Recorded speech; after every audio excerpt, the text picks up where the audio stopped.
Feel, my children, feel. Feel for the poor. Feel for the outcast.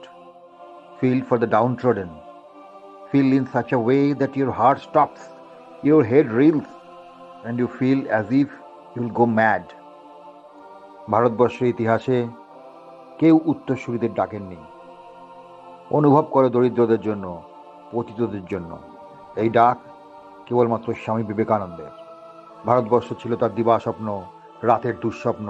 Bharatvarsha স্পন্দিত হতো তার দেহের শিরায় শিরায়। নতুন ভারতের স্বপ্ন তিনি দেখতেন। ভারতবর্ষ আবার জাগবে চৈতন্যের শক্তিতে।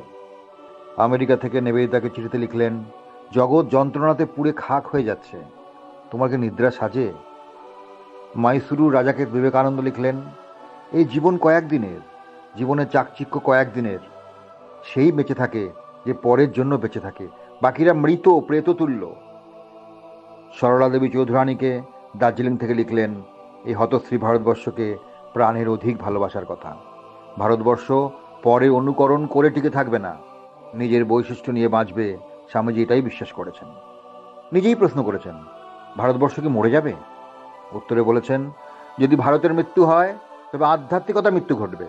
সেখানে রাজত্ব করবে কাম ও বাসনা, অর্থ হবে তার পুরোহিত, তার পূজার উপকরণ হবে প্রতারণা, পশুবল, নিষ্ঠুর প্রতিযোগিতা, আর বলির বস্তু হবে মানবাত্মা।